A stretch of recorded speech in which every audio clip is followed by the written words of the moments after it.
dois minutos aí para começar o evento, né? O primeiro trabalho a ser apresentado vai ser o da diferença entre lucro contábil e lucro fiscal, que é o da Ana Júlia, não é isso? E, na sequência, vai ser das 11h20 às 11h50. Ana Júlia e o Lauro têm 15 minutos cada um para apresentar o seu trabalho.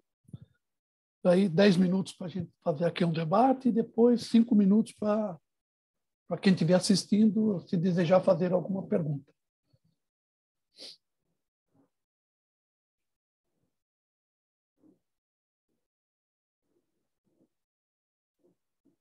Eu já posso fazer o compartilhamento da tela, acontece?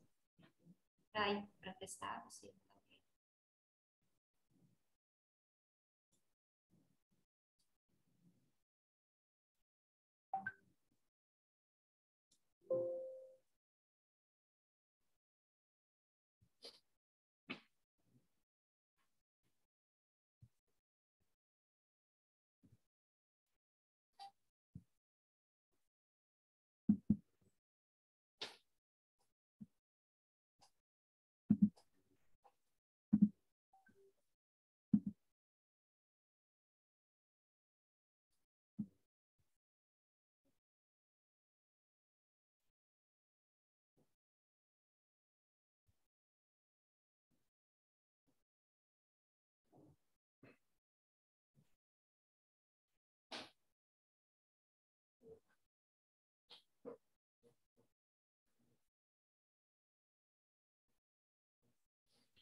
Bem, bom dia a todos.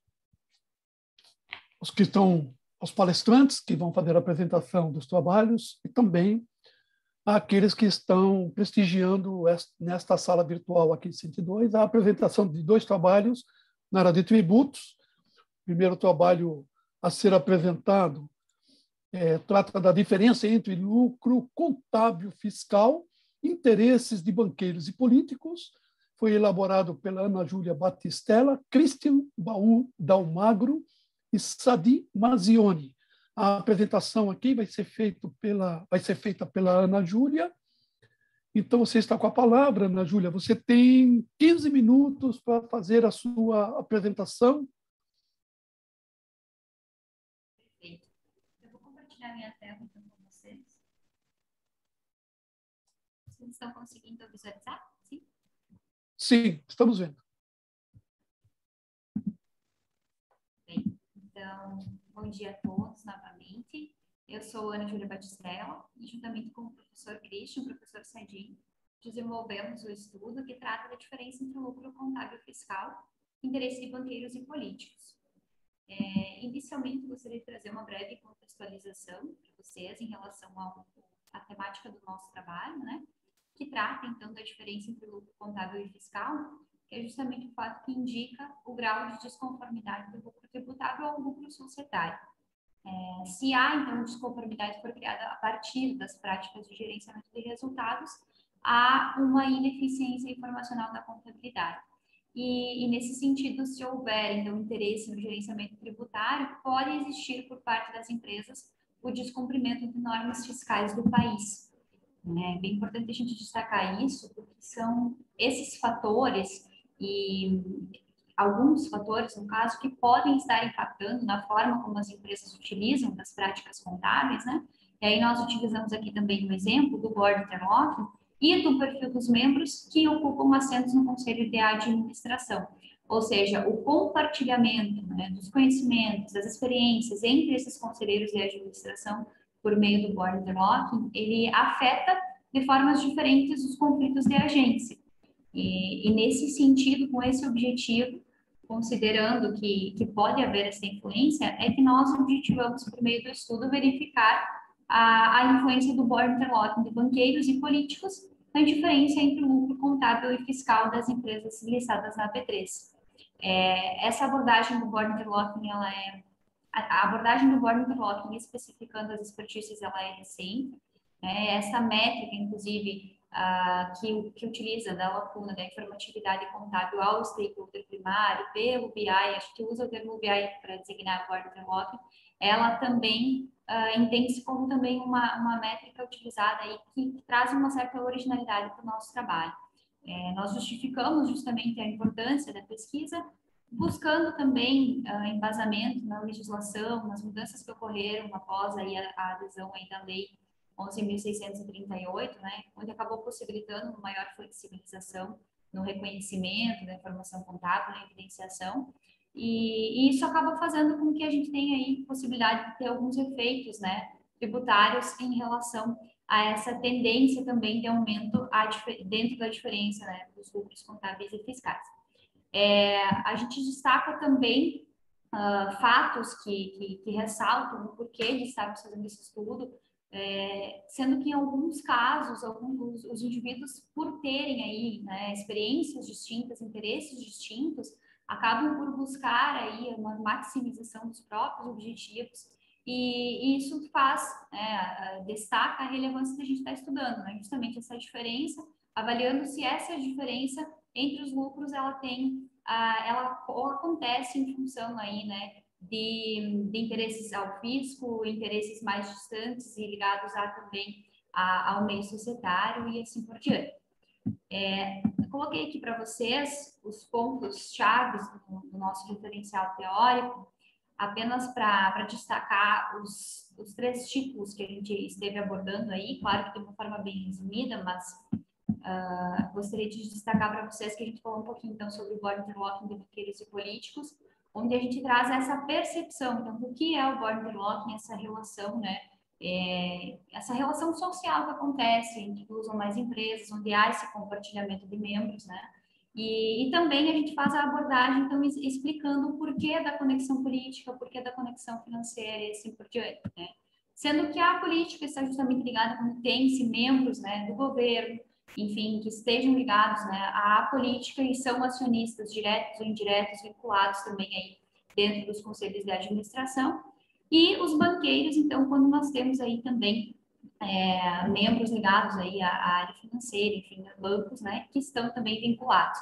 Por que isso, né? Nesse momento a gente destaca, principalmente nesse tópico, algumas características, alguns comportamentos provindos dessas expertises, né, que também vem a surgir efeito e que já se tem alguns estudos que abordam fatores, né, que podem impactar também na diferença entre o lucro contábil e fiscal. Por isso a gente traz essa abordagem aí também dentro da nossa literatura. O segundo tópico a gente fala então mais propriamente em relação à diferença entre o lucro contábil e fiscal, a gente traz essa literatura, trata dos termos, né, dos efeitos percebidos na qualidade da informação contábil também em relação a isso. A questão da diferença que ela decorre, né, justamente dessa diferença transitória entre as regras contábeis e fiscais, que acaba proporcionando uma informação aos usuários das demonstrações financeiras, e que quando acontece uma proximidade entre o lucro contábil e fiscal, acaba que se está mais vinculado às regras de mensuração, de reconhecimento ligadas à regulamentação tributária. Então, por isso que acontece muitas vezes esse distanciamento. Na sequência, fizemos um tópico exclusivo para o desenvolvimento das hipóteses de pesquisa, onde nós trazemos 2 hipóteses, sendo a primeira, o Border Interlocking formado por políticos reduz a diferença entre o lucro contábil e fiscal. E aí a gente aborda, traz estudos, traz literatura que vão evidenciando alguns pontos importantes, como características que políticos são pressionados a produzir informações que buscam priorizar a fiscalidade, né? Informações que podem trazer assimetria de informação entre a empresa e o stakeholder. Então, a gente traz alguns exemplos, né, em relação a estimar também, por exemplo, que membros financeiros, que é o caso da nossa segunda hipótese, né, onde a gente traz o Border Interlocking formado por banqueiros, aumenta a diferença entre o lucro contábil e fiscal. A gente traz alguns artigos também que falam em relação ao fato de que membros financeiros buscam auxiliar as empresas no monitoramento, no atendimento das regras contábeis. Só que isso faz com que muitas vezes essas empresas se distanciem da informatividade ao fisco justamente por estarem ligadas a esse processo mais de atender as regras contábeis, né? Alguns autores até destacam que, na maioria das vezes, a conexão financeira faz também com que as empresas superem problemas de seleção adversa, de racionamento de crédito, enfim, tem vários quesitos, né, que vêm agregando em relação a essa conexão e que a gente consegue também vincular a nossa pesquisa. Estudos apontam também que, por exemplo, membros com expertise política podem ampliar práticas oportunistas, né? Justamente por buscarem contratos mais lucrativos, vantagens oferecidas aos políticos, e aí acaba havendo essa questão também que pode impactar, né? Então, as nossas hipóteses elas estão baseadas nesses conceitos. Como procedimentos metodológicos, então, a nossa pesquisa ela foi composta por 1.157 observações, que correspondem a 2011 e até 2018, né? A coleta foi feita, então, dos dados econômicos e financeiros pela base de dados da Economática, e a identificação dos conselheiros de administração foi obtida pelo formulário de referência no website da V3. O Board Interlock ele foi mensurado com o uso do software Cinet, e a partir da centralidade direta e indireta dos conselheiros, banqueiros e políticos, né? Inclusive, essa pesquisa é fruto da dissertação do mestrado, então a gente teve, agora está fazendo uma redução dela para trazer, enfim, aqui para o trabalho, mas é uma pesquisa que demandou aí bastante coleta de dados, inclusive. Até eu coloquei aqui para vocês uma parte dos procedimentos metodológicos para entender um pouquinho melhor em relação às métricas, né?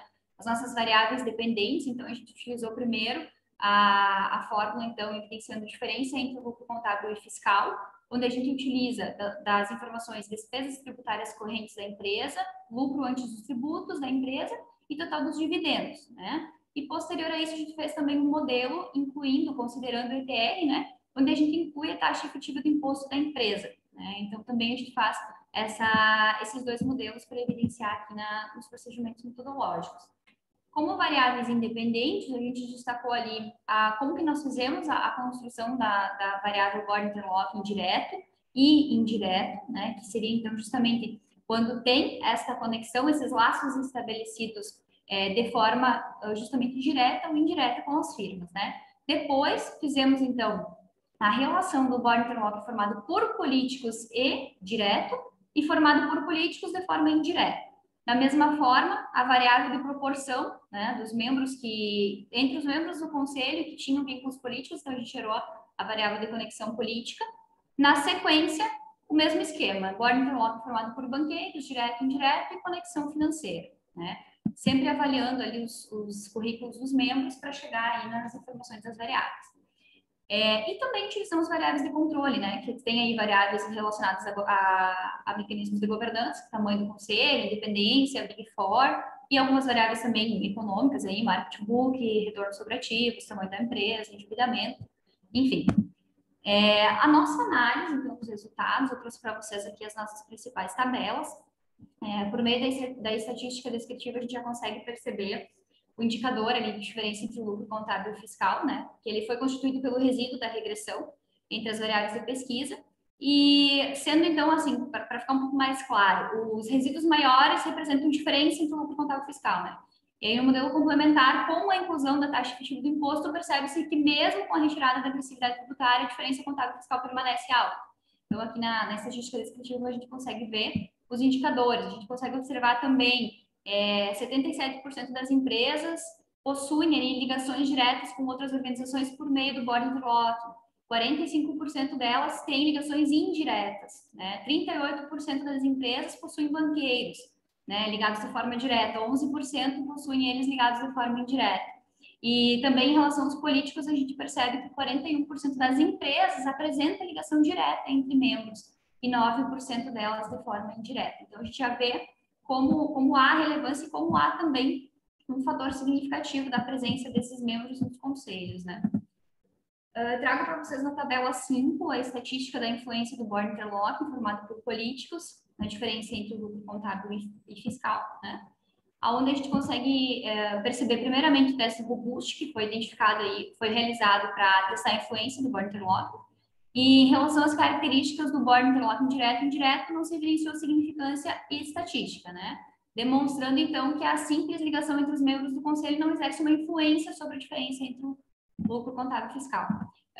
Depois disso, então, se fez o teste das conexões, onde a gente consegue notar que há coeficientes estatísticos, né, significantes, e para isso as variáveis preditas acabam, né, identificando por meio dessa influência para a gente conseguir testar, tanto nessa tabela 5 a gente testa modelos com a DCF normal e, na sequência, DCF com a inclusão da ITR, né?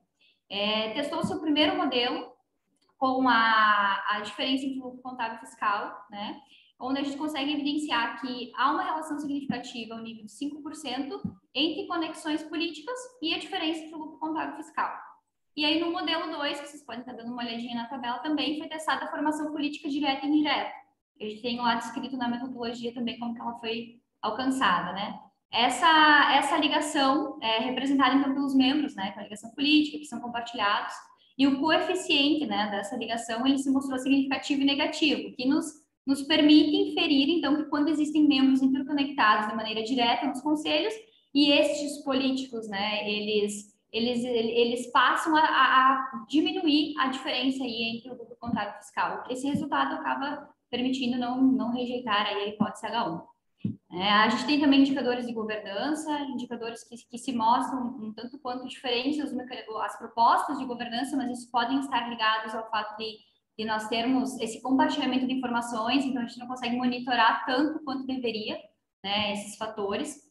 E também indicadores em relação ao endividamento, ROA, né, que também se mostraram significantes, no sentido de que muitas vezes o endividamento das empresas acaba destacando um efeito negativo, né, sobre a qualidade da informação, e isso também são alguns pontos importantes. Na tabela 6, a gente consegue evidenciar que o primeiro modelo, a tabela 6 aponta aí que as ligações diretas de banqueiro influenciam no aumento da diferença entre o lucro contábil e fiscal, e que também, né, não rejeitamos a hipótese H2. A gente destaca pontos aí no estudo também que a conexão financeira ela atua de forma importante na qualidade da informação, principalmente quando reportado ao stakeholder primário, aquela questão que a gente falava, né, o vínculo da transparência em relação a essa informação, que não está tão ligada ao fisco também. Então, a gente tem uma melhor adesão às normas internacionais, por meio disso a gente faz, muitas vezes, uma informação mais fidedigna, os membros, né, ligados aí a banqueiros no conselho também permitem um aumento disso. E se a gente for dar uma olhada também nos indicadores de governança, indicadores econômicos, a gente vê que os resultados são muito semelhantes para ambas as tabelas. Nas nossas considerações finais, a gente destaca, então, alguns termos, alguns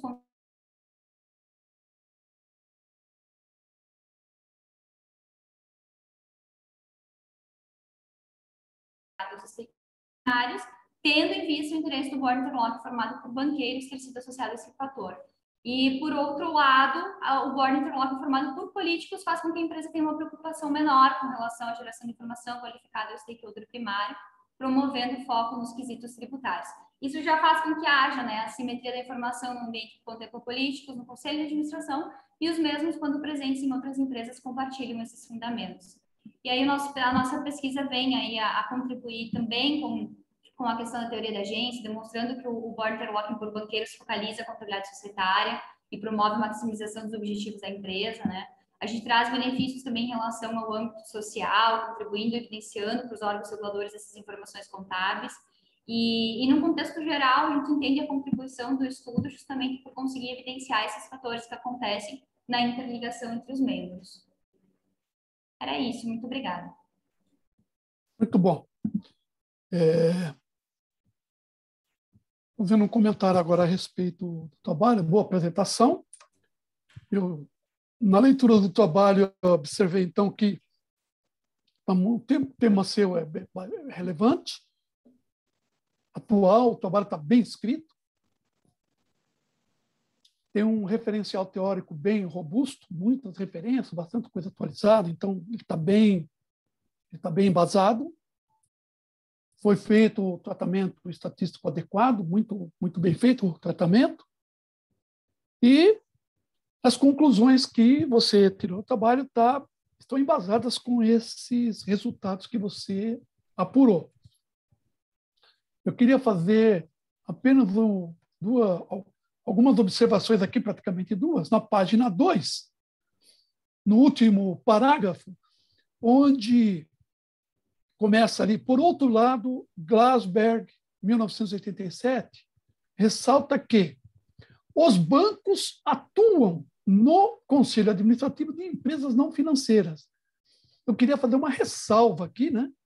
Porque acho que não seriam os bancos, seriam os banqueiros, né? Seriam os bancos ou pessoas, as pessoas que estão atuando no banco atuam no CADM.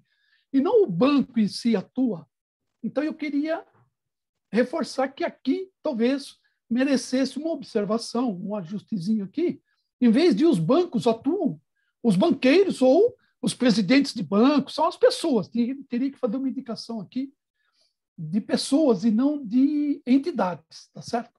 Essa observação na página 2. E na página 3, a observação seria o seguinte, está escrito na página 3, no item 2, no segundo parágrafo, no início do segundo parágrafo, está escrito aqui, o BI ocorre pela relação social de duas ou mais empresas que compartilham um mesmo profissional no CADM.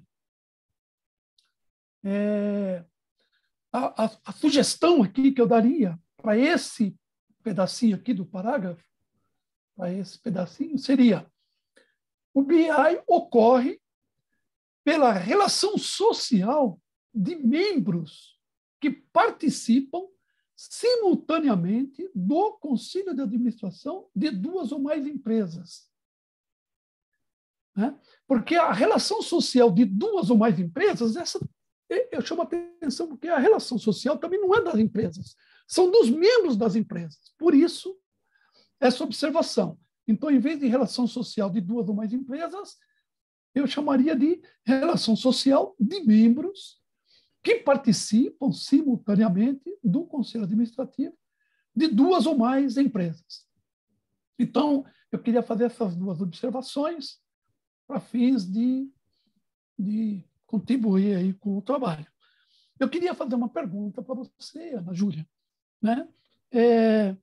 Qual foi a principal inspiração para vocês escolherem esse tema, para você tratar desse tema? O que foi que a levou, ou levou o grupo, né, a trabalhar esse tema? Então, na realidade, nós já vínhamos, né, de um histórico em que, como eu falei, essa pesquisa vem provinda da dissertação, né? Então, os próprios orientadores já vinham trazendo estudos em relação a gerenciamento, né? Gerenciamento e a relação com o board interlock. Só que no decorrer também do próprio mestrado, acaba se criando alguns vínculos em relação a termos de pesquisa, enfim, a temas de pesquisa, e a gente chegou nessa questão de que o fato estava, muitas vezes a gente focava na questão dos gerenciamentos e não chegava, né, numa métrica em comum, como era o caso da diferença entre lucro contábil e fiscal, né? Que trazia também não só uma originalidade para o nosso trabalho, mas que nos inquietou no sentido de verificar se isso estaria também sendo afetado por esses fatores, né? Então, eu acho que, num sentido geral, foi nessa curiosidade, digamos assim, que surgiu e também por já vir pesquisando dentro dessa área, né? Perfeito. Obrigado. Outra questão que eu perguntaria, o seu trabalho tem variáveis, tem muitas variáveis que são de difícil captação, obtenção. Então, a pergunta é, quais foram as principais dificuldades na elaboração do seu trabalho? Então, eu entendo assim, pelo fato de que demandou bastante coleta de dados, as primeiras variáveis econômicas, elas são tranquilas, porque nós temos a base de dados, então a gente consegue coletar de forma tranquila. O que demanda muito trabalho e que se tornou, assim, uma dificuldade foi a questão da coleta do board interlocking e das expertices, né? Porque aí demandou que a gente fizesse, primeiro, a coleta dos dados de todos os membros de cada empresa listada na B3. Aí eu montei uma planilha com os currículos de cada membro, onde a gente fez análise e a leitura de cada currículo, né? Então, a gente tinha que fazer análise do currículo completo, identificando se ele havia expertise financeira ou política e coletando as variáveis, né, dessa forma, por meio dessa leitura. Então, isso demandou um baita tempo. Depois disso, a gente fez também coleta no Tribunal de Contas. Então, a gente foi pesquisando CPF por CPF, verificando se tinha doação em campanha. Também demandou mais uma pesquisa aí que foi... Então, ele é muito detalhista, né? Acaba sendo membro por membro. E aí o Excel trava, né? Acaba que a gente fica bem... Foi bem demorado. Eu acho que isso foi uma das maiores dificuldades, a coleta. Porque depois disso, os procedimentos estatísticos, a escrita acabou sendo algo que andou, né? Porque foi mais tranquilo em relação a isso. Muito bom. eu tenho mais algumas perguntas aqui, pelo menos mais duas, mas eu vou abrir aqui para o público, para os participantes que estão assistindo aqui o evento, se alguém deseja fazer algum comentário ou fazer alguma pergunta para a Ana Júlia, né? Se ninguém tiver, eu faço as perguntas, mas eu vou abrir a oportunidade primeiro ao público, aos participantes, né? Agradecendo a participação de todos que estão aqui conosco. Alguém quer fazer alguma pergunta ou algum questionamento ou fazer algum comentário sobre o trabalho da Ana Júlia?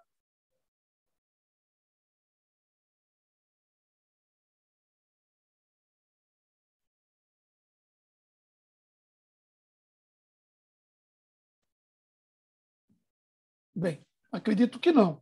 Então, eu tenho a oportunidade de fazer pelo menos mais uma pergunta para a Ana Júlia. No trabalho, há uma questão que ficou assim, complexa. Não? Ela é complexa. Não que não está bem explicado, está bem explicado no trabalho, mas ela é complexa. Por exemplo, de um lado, se há conformidade, né? Quanto maior a conformidade entre o contábil e o fiscal, pode haver o gerenciamento de resultado para que isso aconteça. Por outro lado, se a diferença entre os dois é grande, então também há essa possibilidade de gerenciamento de resultado. Então, eu diria assim, se correr, o bicho pega, se ficar, o bicho come. se tem conformidade, tem gerenciamento, se distancia. Então, eu queria que você comentasse alguma coisa a respeito disso, Ana Júlia. Então, realmente assim... é melhor que haja assim, um deslocamento ou que não haja, né? Exato. Então, assim, foi justamente uma questão, acho que foi durante o trabalho todo que sempre havia acaba gerando até uma inquietação na gente. Mas isso. Hoje, o que eu entendo no seguinte fato, que quando há a conformidade, justamente já estamos apresentando uma proximidade entre os lucros, né? Então, se existe essa proximidade, a gente sabe que os interesses fiscais, tributários, dos interesses societários, eles não são os mesmos. Eles não estão, na realidade, não apresentam a real informação que, por exemplo, o investidor precisa saber em relação à empresa. Então, no meu ponto de vista, após desenvolver o trabalho, quando nós temos o distanciamento, pode haver, sim, gerenciamento? Pode, mas o fato é que, nesse momento, me faz crer que nós estamos distantes porque estamos oferecendo uma informação fidedigna ao fisco e uma informação também fidedigna quando estamos representando para o stakeholder, para o investidor, né? Porque eu consigo apresentar, se eu estou me distanciando, sinal que pelo menos a mesma coisa eu não estou informando, porque se eu estou informando a mesma coisa, para alguém está errado. Errado não, né? Mas não está em conformidade com aquilo que a gente espera.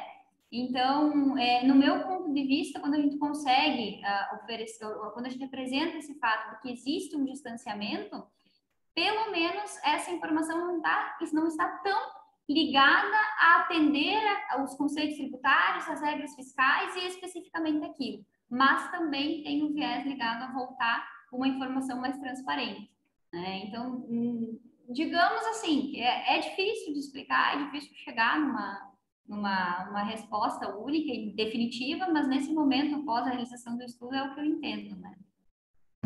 Legal. O professor já fez, né, professor? Estudos aí, inclusive, está citado no nosso trabalho, então também pode dar a sua opinião. Muito obrigado pela citação, né? E, por fim, assim, uma outra questão que nós temos, assim, 3 minutos aí para responder, mas que eu achei interessante, é assim, tem no BI aí, no Board Interlock, pode ter a presença de banqueiros e de políticos. Aí, disso, decorreria várias questões, né? Algumas delas seriam assim. No trabalho que vocês fizeram, tem, ao mesmo tempo, político e banqueiro no board. Se tem político e banqueiro juntos, no mesmo board, no mesmo comitê ali, teria, vamos dizer assim, representante de banqueiro e de político. E se tem dos dois,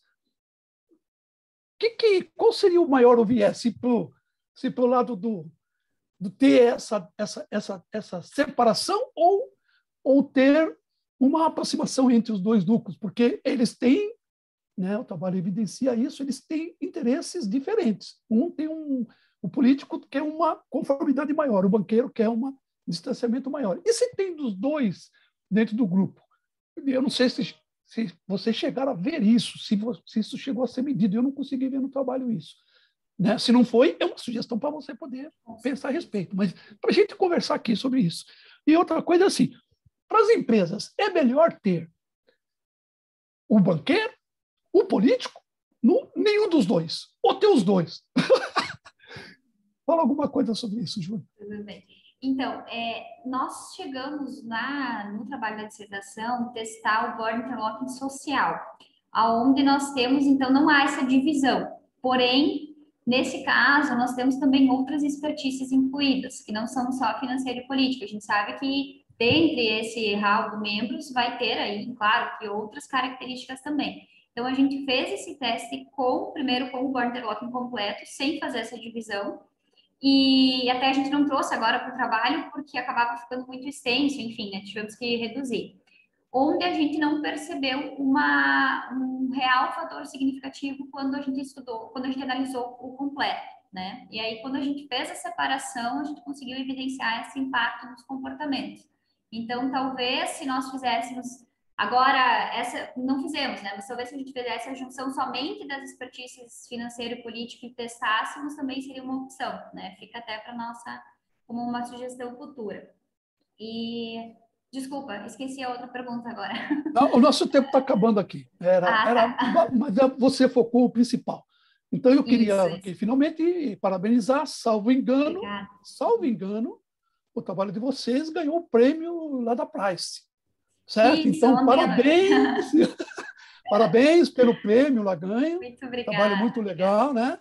Então, foi um prazer aqui estar mediando aqui essa sessão, né? E eu agradeço a você pelas respostas que você deu aí às questões e parabenizo e desejo sucesso, continuo a ter sucesso no futuro, tá bom, Ana Júlia? Muito obrigado. Obrigada, agradeço também a oportunidade. Obrigada. Legal. Agora vamos passar aqui para a apresentação do segundo trabalho, que tem o título Quem Bate Esquece, mas Quem Apanha Jamais. Agressividade fiscal e a média setorial. A apresentação vai ser feita pelo Lauro Vinícius, e ele também é o autor, Lauro Vinícius de Almeida Lima, da Universidade Federal da Paraíba, e a Márcia Reis Machado, da mesma universidade, e o trabalho vai ser apresentado pelo Lauro. Então, Lauro, você está com a palavra.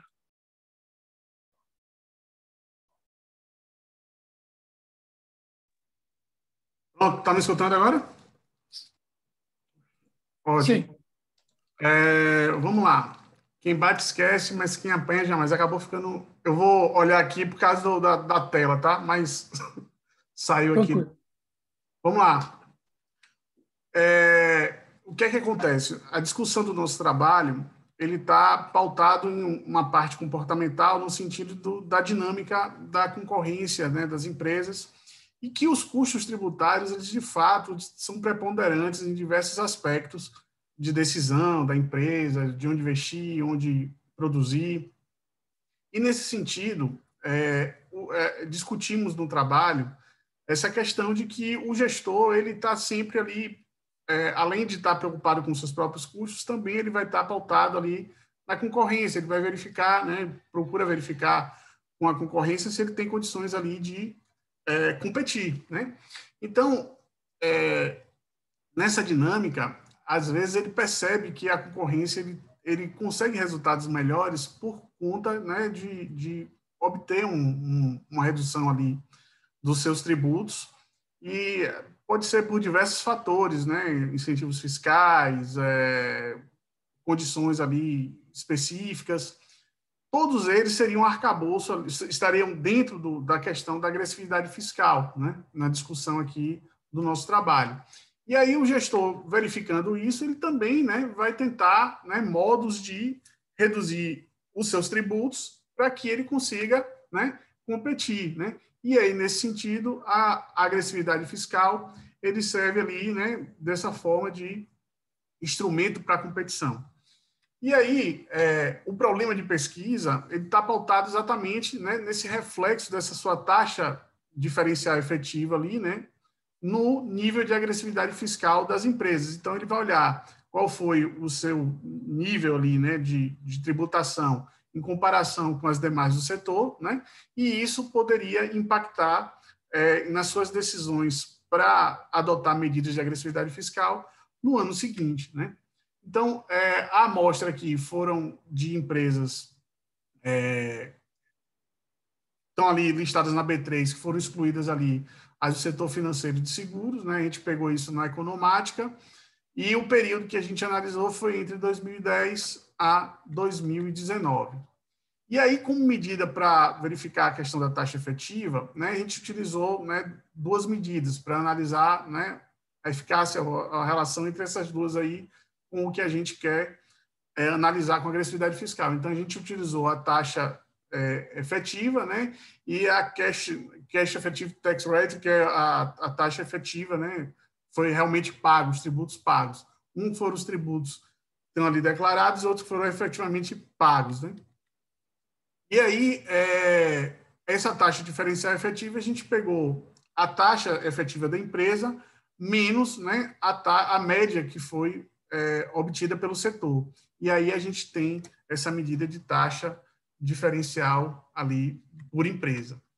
E aí, para mensurar a questão da agressividade fiscal, a gente utilizou a BTDA, né, que é a Books Tax Difference Anormal, que é essa diferença anormal ali desse distanciamento ali entre o lucro tributário e o lucro contábil, onde a gente vislumbrou algumas variáveis pela literatura que justificaria esse descolamento entre o lucro tributário e o lucro contábil, né? E aí, esse BTDA ele seria essa diferença não explicada, que seria o erro da regressão, que é o erro da regressão, né? Nesse caso, aquela amostra. E a gente analisou isso em módulo, porque esse distanciamento, quanto maior o descolamento, né, em que pese seja positivo ou negativo, um ele pagou menos tributo, outro ele pagou mais, mas esse descolamento ele vai ser em função, né, a gente adota essa premissa, dessa agressividade fiscal, que por vezes ele pode pagar mais por ter sofrido algum tipo de sanção ou ter pago, né, algum tributo anterior, mas, de certa forma, isso foi fruto de algum gerenciamento. Então, por isso que a gente pegou isso em módulo, né? Tanto faz, né, o positivo ou negativo, isso aí estaria, né, evidenciando um gerenciamento, a gente assume esse pressuposto. E aí, né, o que a gente quer testar é que o aumento, né, dessa taxa tributária efetiva ali, em função à média setorial, né, da empresa, isso elevaria esse nível de agressividade fiscal no ano subsequente. Então, aí o modelo que a gente utilizou foi esse, né, onde a gente analisou aqui a taxa diferencial efetiva do ano anterior, a mudança que houve na legislação relacionada ao imposto de renda, né, que teve essa modificação ali pela Lei 12.973, então isso pode ter modificado, né, essa liberdade ali com relação à agressividade fiscal. E aí a gente analisou aqui o volume de ações negociadas, né, o retorno das ações, né, a questão do valor de mercado e valor contábil, né, e o crescimento de vendas, né. E aí todas as estimações foram feitas aqui, a gente utilizou o GMMCs, né, e aí totalizaram 1.726 observações, e aí no nosso resultado, né, verificamos que tanto para a medida da taxa diferencial efetiva pelo ETR quanto pelo Cash ETR, nas duas, né, houve essa influência, né, positiva, ou seja, aumentou, né, o nível de agressividade fiscal nas empresas, né, à medida que essa taxa tributária efetiva dele, né, em relação ao setor, foi maior, né? Então, a gente percebeu que a hipótese, né, ela foi confirmada, E também verificamos que a legislação tributária, a mudança promovida ali pela Lei 12.973, ela realmente, né, também aumentou ali esse nível de agressividade fiscal nas empresas, talvez permitiu, né, um maior grau de gerenciamento, em que pese economicamente eles não sejam tão relevantes quanto a taxa tributária efetiva do ano anterior para o nosso modelo. Então, como conclusão, né, encontramos indícios, né, que, de fato, que pode ter ali um viés cognitivo no sentido de que, quando o gestor ele percebe que os seus concorrentes estão pagando menos do que ele nos tributos, por essa taxa diferencial efetiva, ele pode considerar isso injusto, né, e, de fato, promover no ano seguinte maiores práticas, né, de agressividade fiscal com relação a esses tributos sobre o lucro, né?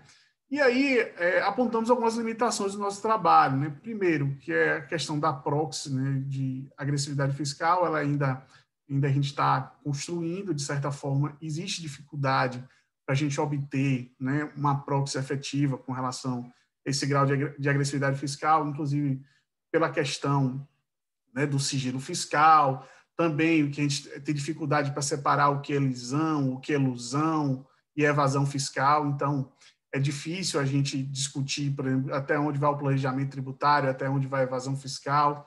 Então, por isso que aqui nesse trabalho discutimos isso com uma agressividade fiscal e colocamos tudo junto, né, assumindo esse pressuposto.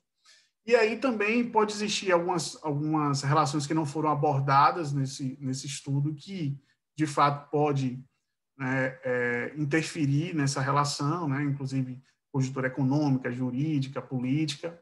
E também a gente não pode generalizar, né, esses resultados para o mercado brasileiro, né, em razão da não aleatoriedade, né, desses dados, né, já que a gente pegou um período ali que foi de 2010 a 2019. E aí, basicamente, era isso que eu tinha para a gente discutir, né, para a gente começar a discutir. E aqui estou aguardando a contribuição de vocês para a gente, né, melhorar esse trabalho. Pois não. Obrigado pela apresentação, Laura. Deixa eu abrir a câmera aqui. Obrigado pela apresentação. Parabéns pela elaboração do artigo. Também, da mesma forma como o que foi apresentado anteriormente, eu li o trabalho. O tema, realmente, o tema do tributo sempre é uma coisa bem interessante, embora árida, difícil, caminho penoso, mas é um trabalho sempre, né? São temas atuais, temas relevantes. O trabalho de vocês também é um tema atual. O trabalho está bem escrito, tem robustez, né, na apresentação da teoria para dar embasamento àquilo que foi tratado, né? Foi feito um bom tratamento estatístico, adequado àquilo, ao propósito aqui do estudo, e também as conclusões estão embasadas ali nos resultados apurados. Ou seja, não fez nenhum extrapolamento em relação àquilo. Ele fez o que disse que ia fazer e, com base nisso,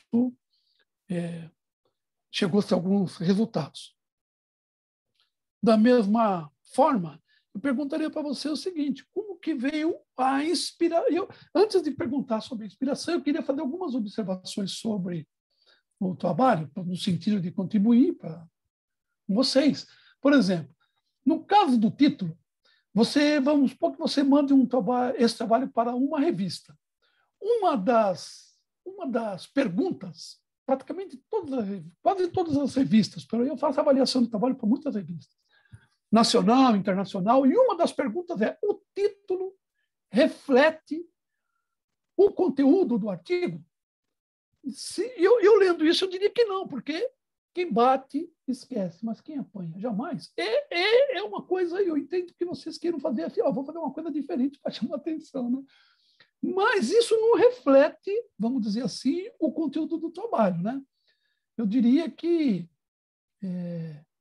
como sugestão aqui para o título, para refletir o que está escrito no trabalho, seria o reflexo da taxa tributária efetiva diferencial no nível de agressividade fiscal das empresas abertas no Brasil. Eu diria que esse seria um título que refletiria o conteúdo do artigo, né? Mas eu entendo que vocês puderam esse nome para poder fazer assim um chamariz, assim, fazer um merchandising, né? Mas se mandar para uma revista, eu não sei se isso pode atrapalhar. É uma observação, né, Lau?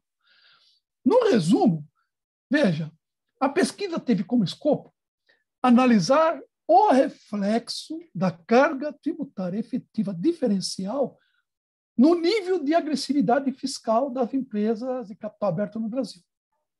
Então, analisar o reflexo da carga tributária efetiva diferencial no nível de agressividade fiscal. Aí, um pouco mais para baixo, você fala, o nível de agressividade fiscal, como proxy para a agressividade fiscal, foi utilizada a Book Tax Difference, a normal. Ou seja, a taxa, né, a diferença entre, né, o lucro fiscal e contábil, a diferença anormal, que é lá o que está lá nos resíduos. Né? Mas, veja, você fala, foi utilizada a Book Tax Difference. Você não explica o que é o Book Tax Difference aqui. Você fala que foi utilizado ela. E como ela é medida, você não explica. Mas, em relação aos tributos, você fala, e para a aversão aos tributos, que até então aqui nada tinha sido dito sobre a aversão aos tributos, aqui no resumo estou falando, né? Foi utilizada a taxa efetiva diferencial. Aí você explica esta calculada pela... Então, você explica como ela é calculada.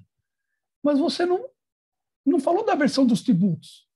Então, o título não, o objetivo, né? Analisar o reflexo da taxa tributária efetiva diferencial, pela explicação que você está dando aqui, como proxy para a agressividade fiscal e o Book Tax Difference. Você não falou lá, analisar o reflexo da taxa tributária efetiva no Book Tax Difference. Não, você falou na agressividade fiscal. E para a agressividade fiscal, você vai utilizar o Book Tax Difference. Então, ou o título ficaria analisar o reflexo da aversão aos tributos no nível de agressividade fiscal. E a aversão aos tributos será, como proxy para a aversão aos tributos, será utilizada a taxa efetiva diferencial. Eu não sei se ficou claro para você o que eu estou falando, Lau. Percebe que tem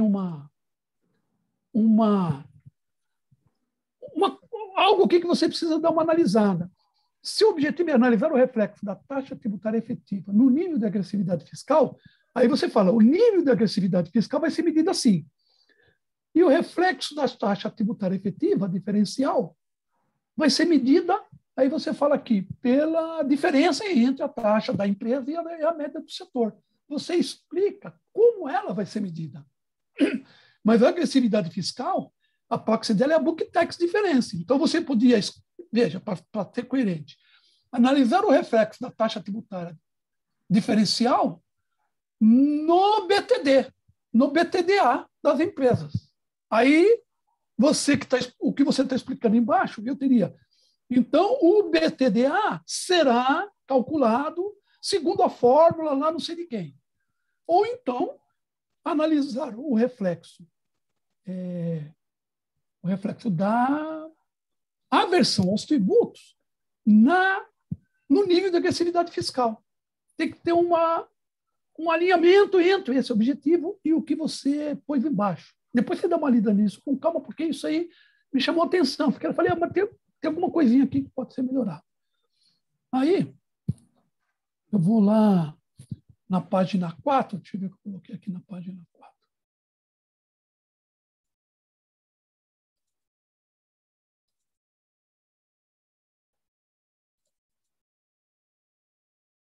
Espera aí que eu estou tentando minimizar aqui.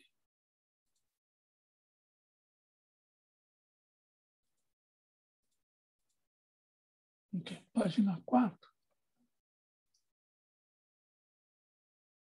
Eu fiz uma observação aqui. Dentre os fatores, aqui no 1, 2, 3, no quarto parágrafo, né?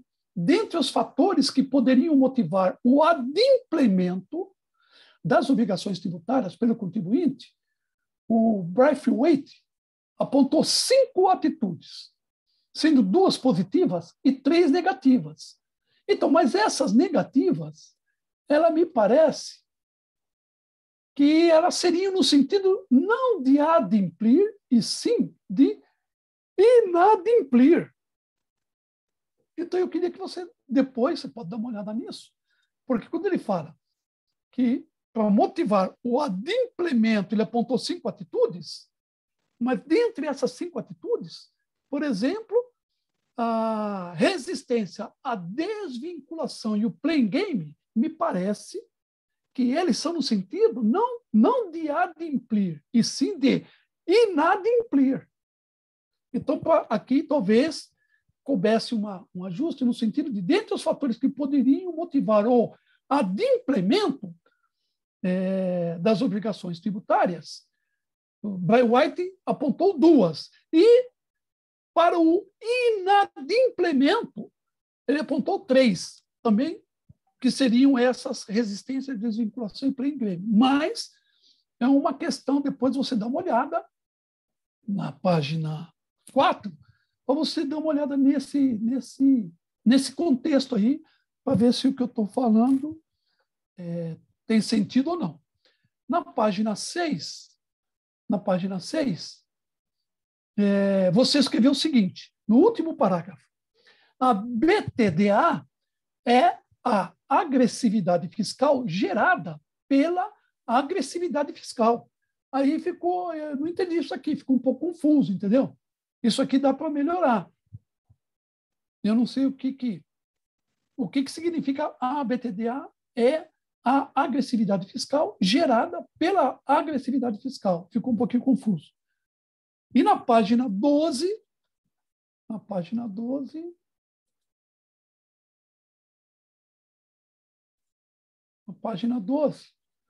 você está falando aqui das variáveis, né?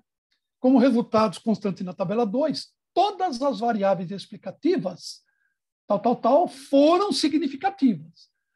É verdade. Entretanto, eu acho que aqui caberia uma observação, porque a variável endividamento, ela só é significativa ao nível de 10%, o que não é, porque o normal é 5%, né? Então, todas as outras são ao nível de 5%. Entretanto, o endividamento é significativo ao nível de 10%. Então, eu acho que isso aí, o ideal seria fazer uma observação nesse sentido. E, por fim, na página 16,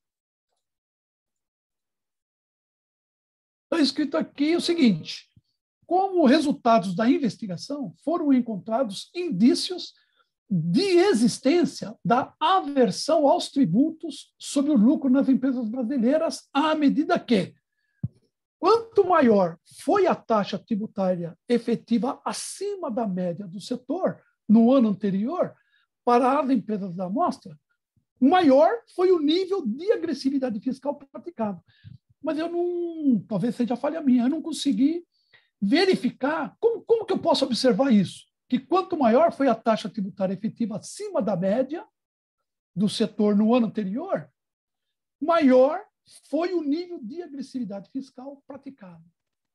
Eu não consegui encontrar a tabela que mostra isso aí. Você podia falar alguma coisa sobre isso, Lau?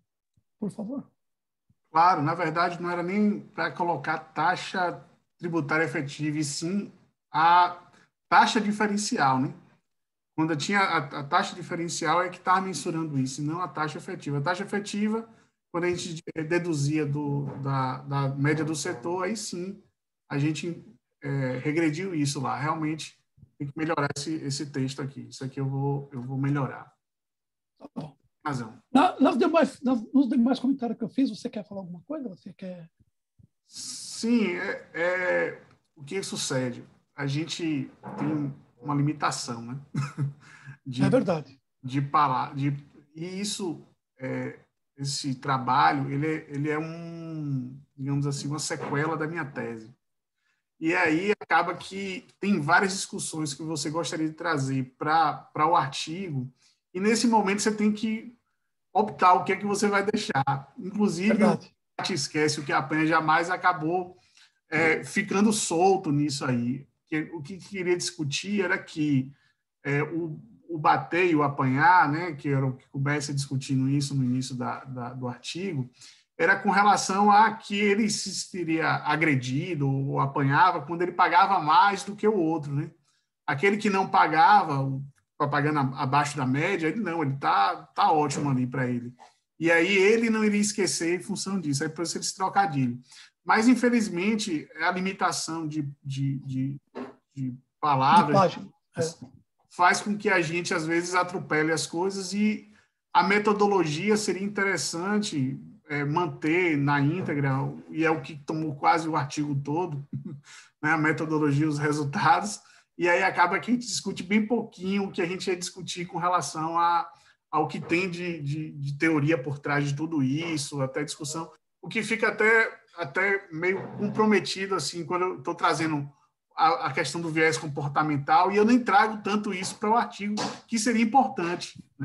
Essa discussão comportamental, e que não tem espaço para discutir, né? Não tem espaço para discutir. Mas, realmente, eu vou tentar melhorar no sentido de trazer esses elementos que são bem importantes, né, para o leitor compreender o porquê de toda essa discussão. Isso, né, perfeitamente tem que trazer isso e tentar, né, trazer esses ajustes aí para que consiga caber aqui, né, em poucas laudas, mesmo porque as revistas também exigem poucas laudas. Isso, né? Verdade. Não adianta colocar um livro aqui, né? A verdade é que nós, nos artigos, né, nós temos esse problema, tanto para congresso quanto para revistas, né?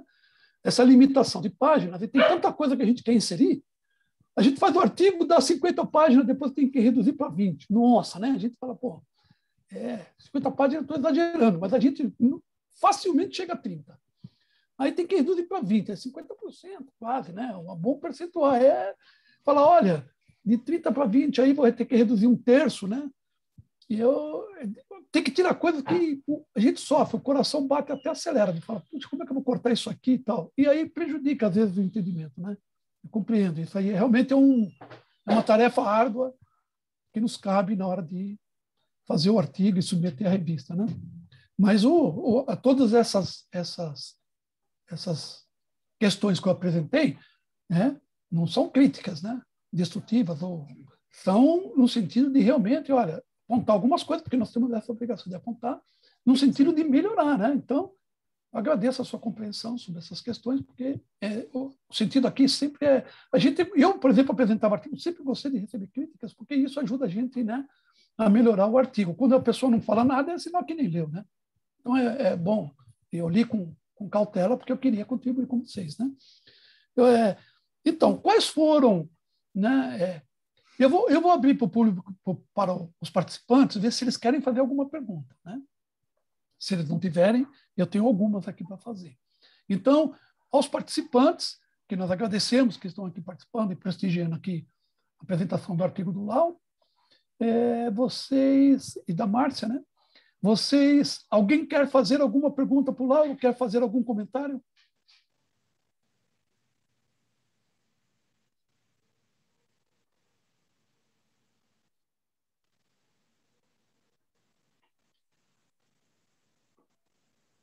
Acho que não. Então, melhor para mim que eu tenho uma oportunidade de explorar um pouquinho mais do Lauro, né?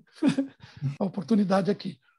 Lauro, a pergunta, sim, eu gostaria que você, como eu tenho mais umas outras para fazer, eu gostaria que você respondesse de uma forma mais objetiva, assim, a inspiração para você fazer o artigo e quais foram as principais dificuldades que você encontrou para desenvolver esse trabalho, né? Ele faz parte da minha tese, né? Ele é um resultado incidental, né, da minha tese, não era o objetivo principal, mas ele trouxe alguns resultados bem interessantes para a gente começar a discutir. E aí a ideia é exatamente trazer essa questão comportamental para a tributação, né? Porque de um lado tem o comportamento do gestor, né? As empresas elas vão tentar se adequar ao jogo tributário, né? Isso também pode discutir futuramente em outras pesquisas o o governo também está ali, né, fazendo esse tipo de ajuste. E aí, talvez pelo viés, né, da minha profissão também, que não sou só professor, também trabalho como auditor, né, do Estado, e aí acabo que tenho contato com isso frequentemente, eu vejo, né, isso no meu dia a dia, tanto quanto já trabalhei na iniciativa privada, também fazendo planejamento tributário, quanto hoje eu estou do outro lado, né, fiscalizando as empresas. E aí o comportamento do contribuinte, isso é notório. E aí, nesse sentido que veio, né, a inspiração para pesquisar nessa área e trazer essa questão do comportamento, né? E aí ainda é algo muito incipiente, eu acho que ainda tem muito panos para as mangas aí. Eu acho que deve vir outros trabalhos aí, outros pesquisadores também para discutir isso aí. Legal. Nós temos só mais 2 minutos. Eu vou fazer... não sei se dá tempo de responder em 2 minutos, hein, Laura? Temos que ser objetivo. Então, você acha que os gestores das empresas analisam, fazem essa comparação da taxa efetiva da empresa com a taxa do setor para ele verificar o que ele vai fazer no futuro? Em que pese isso seja bem controverso, já tive diversas discussões com relação a isso, mas eu acredito que sim. Pelo menos no meu dia a dia, né, no fisco, eu percebo essa preocupação, inclusive, pelo próprio sigilo fiscal, as empresas não têm esse acesso de forma assim bem aberta, mas ele consegue compreender, por exemplo, que como é que o concorrente dele consegue vender abaixo do custo. Tem alguma coisa ali, e aí quando vai ver é um incentivo fiscal que ele tem, é algum benefício, e é por isso que as empresas sempre estão de olho ali, o que o concorrente tem de vantagem que ele não tem, né? Ele quer também. Verdade, até porque a carga tributária é alta, o pessoal fica de olho nisso, né? Para tentar ver o que pode fazer para minimizar. Por fim, uma sugestão, tá? Tendo em vista o trabalho anterior, isso me chamou atenção para um ponto, sabe? Que ela fala o negócio do board lá, né? Board interlocking. E que são o pessoal lá, o político, esses caras, o banqueiro e tal. Então, talvez essa fosse uma variável, Lauro, que seria interessante você inserir e fazer um tratamento para saber em qual situação, né, você já tem as suas variáveis, você tem essa análise da alíquota diferencial.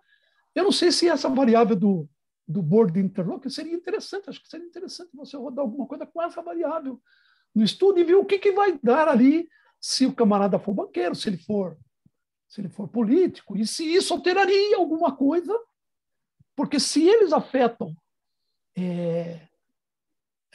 a decisão do gestor, no sentido de ter maior conformidade ou não, será que isso independeria, uma vez que a taxa diferencial... Será que isso mudaria a questão da taxa diferencial ou não? Entendeu?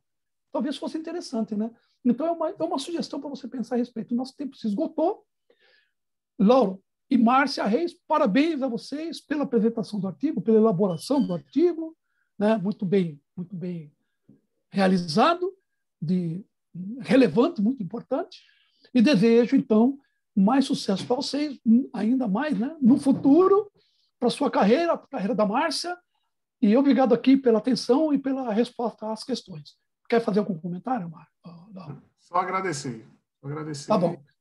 Vamos tentar melhorar. Perfeito. Muito obrigado, então, ao Lauro, a Ana Júlia, que apresentou o trabalho anterior, aos autores dos 2 artigos e a todos os participantes aqui que estiveram conosco nesse evento. E a USP pela elaboração desse maravilhoso congresso. Uma boa tarde a todos e uma boa participação nos eventos aí do Congresso USP.